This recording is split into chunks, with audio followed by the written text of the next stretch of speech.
Bonjour à tous et ravi de vous retrouver pour une nouvelle vidéo. Alors aujourd'hui, j'aurais voulu vous parler d'une fonctionnalité qui est assez peu connue dans Salesforce, c'est la fonctionnalité Survey. Alors en français, on peut le traduire par enquête, mais en fait, c'est plus un sondage, une enquête de satisfaction. Alors c'est une fonctionnalité qui est accessible pour ceux qui ont la version développeur, performance, enterprise et unlimited de Salesforce. Donc ça veut dire que si vous avez la version Essentials ou la version professionnelle, eh ben, vous n'avez pas accès à cette fonctionnalité. Alors, première chose à faire, c'est d'aller directement dans Configuration. C'est parti. Et on va vérifier que vous l'avez bien activé. Donc, vous tapez Enquête dans la barre de recherche, paramètres de l'enquête. Et là, vérifiez bien que ici, ce soit bien activé. Ça, c'est si vous voulez sélectionner une communauté par défaut pour envoyer des invitations, une enquête publique. Bon, ça, on verra peut-être dans une prochaine vidéo. Ce qu'on va faire, c'est qu'on va créer une enquête de satisfaction. Donc, on va retourner dans notre page d'accueil.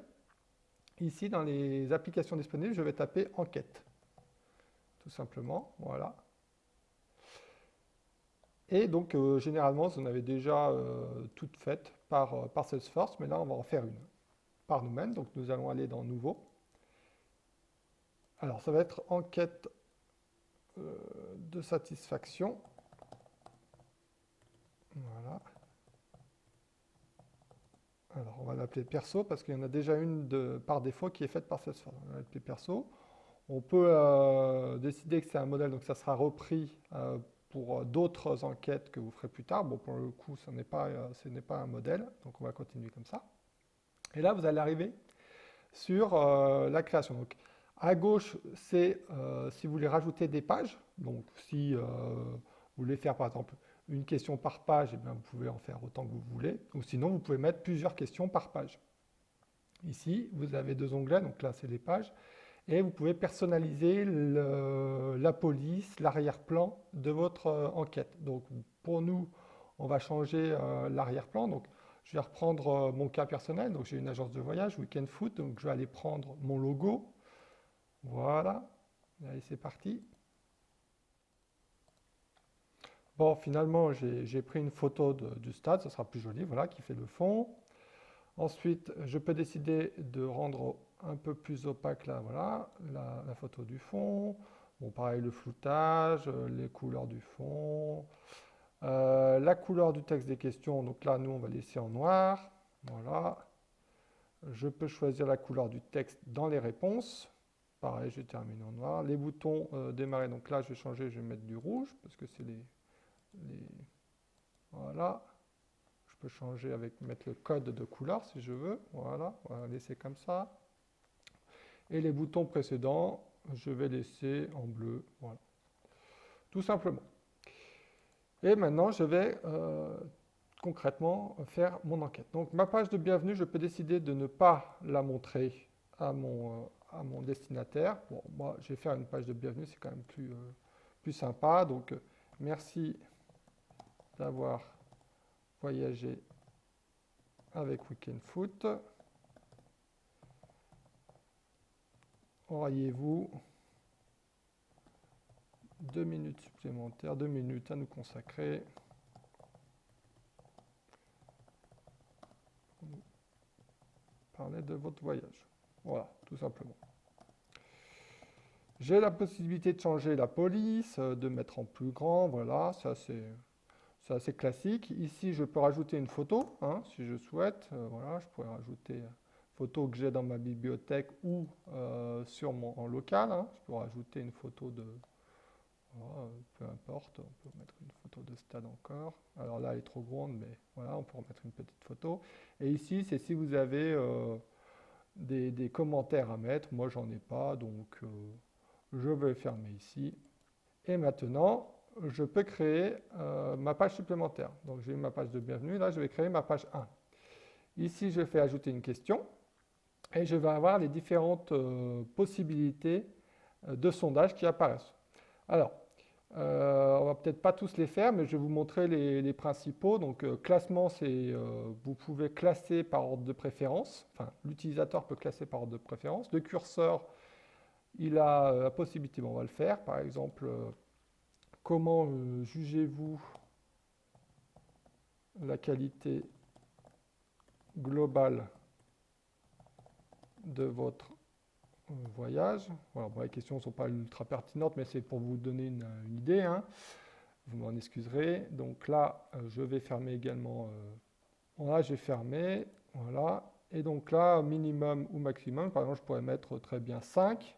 Voilà, donc ça fait une échelle de 1 à 5. Et la période, c'est 1, ça veut dire que vous pouvez mettre 0, 1, 2, 3, 4, 5. 2, vous ne pouvez mettre que à partir de 2, 4 et 5. Voilà, donc c'est un peu débile. Si par exemple je mets 10, la personne ne pourra mettre que 2, 4, 6, 8 et 10. Bon, un peu. Et 3, ça serait 1, 3, 6, 9, 10. Bon. Ce qui est un peu étrange. Bon, on va compter 0 à 5 et avec possibilité de mettre 1. Alors ça, c'est ma première question. On va mettre une seconde question, plus précisément, et là, je vais utiliser le j'aime ou j'aime pas. D'accord? Donc, par exemple, avez-vous apprécié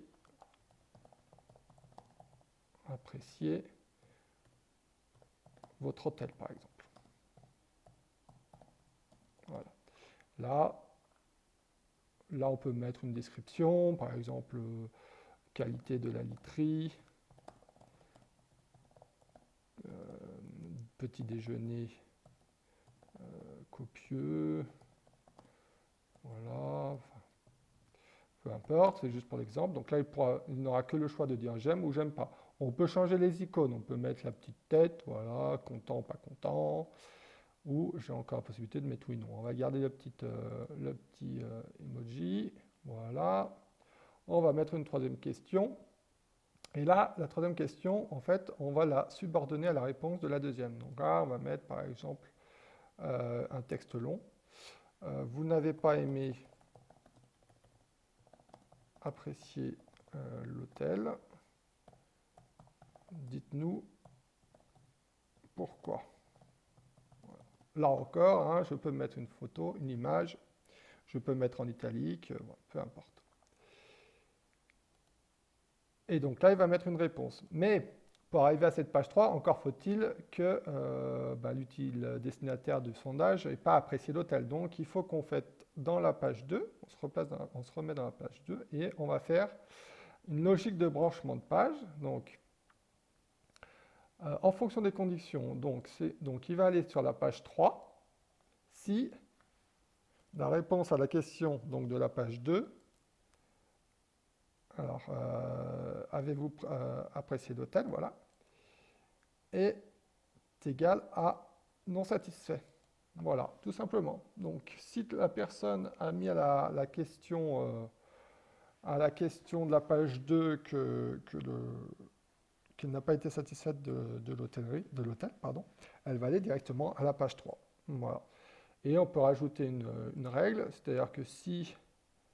alors, on va le faire après. On la fera après, ça sera un passage à la page 4 si elle a été satisfaite.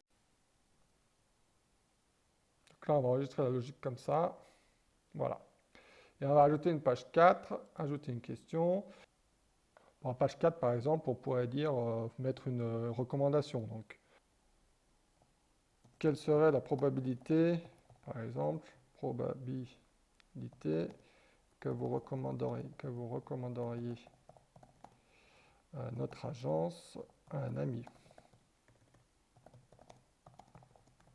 Voilà, par exemple. Et puis là, vous avez la possibilité donc, de la mettre obligatoire, par exemple. Vous voyez, donc on va mettre cette question obligatoire.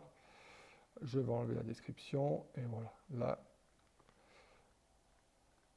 je vais retourner sur la page 2 et là, je vais mettre le branchement et je vais dire donc vous allez à la page 4 quand les conditions sont remplies, c'est-à-dire qu'à la réponse à la question avez-vous apprécié votre hôtel, il est égal à satisfait.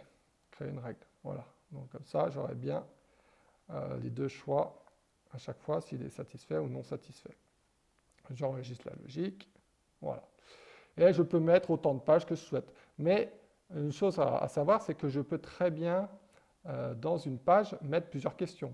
Ici, je suis en dessous de là, et je peux très bien mettre, par exemple, un texte court, vos commentaires généraux, vos commentaires, hop, tout simplement.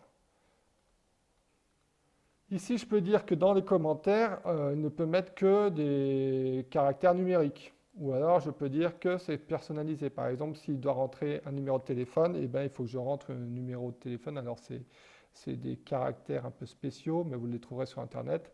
Vous rentrez la formule ici et la personne ne peut rentrer qu'un numéro de téléphone, par exemple le numéro de téléphone français. Bon, là, en l'occurrence, c'est un commentaire libre, donc aucune validation. J'ai ma page de remerciement à l'instar de ma page de bienvenue que je peux customiser, qui est par défaut et que je peux customiser. Donc là, on va mettre tout simplement merci de vos commentaires et un prochain week-end foot. Voilà. Tout simplement. Donc là, j'ai fait mon enquête. Je peux donc prévisualiser ici l'enquête.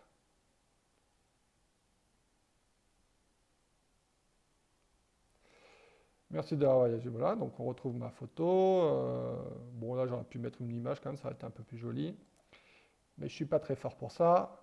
Donc là, vous pouvez juger la qualité. Donc, rappelez-vous, c'était la possibilité de descendre de 1 par 1. Voilà, 2, 4.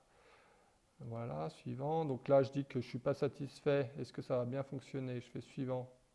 Vous n'avez pas apprécié l'hôtel, dites-nous pourquoi. Voilà. Donc là, ça a bien fonctionné. Et admettons, il a été satisfait, le monsieur. Suivant. Voilà. Et là, je passe à la page d'après, sans passer par la question sur l'hôtel. Là, je dis que j'étais satisfait. Je fais 7. Merci de vos commentaires et un prochain week-end foot. Voilà. Donc, on a prévisualisé, tout allait bien. Donc là, on va activer l'enquête. Voilà. Et donc, une fois qu'on l'a activé, donc on va fonctionner en version, un peu comme les flows ou les process builders, hein, vous connaissez. Donc, une version ne peut pas être modifiable. On est obligé de créer d'autres versions pour modifier. J'ai bien compris. Donc, elle a été activée. Maintenant, j'ai la possibilité de l'envoyer. Alors, ici, vous avez plusieurs possibilités. Soit vous créez un code un QR code pardon, ou un lien que vous envoyez à vos clients ou en interne à vos utilisateurs de Salesforce, si vous avez fait par exemple une enquête de satisfaction pour savoir si la plateforme est bien utilisée. Ou alors, vous pouvez envoyer directement un mail d'ici, directement de Salesforce. Donc, je vais cliquer comme ça. Voilà. Je vais faire copier le lien. Hop, je vais fermer. Et voilà. Donc là, je peux analyser aussi mes réponses. Pour l'instant, j'en ai aucune. Donc, on va retourner ici.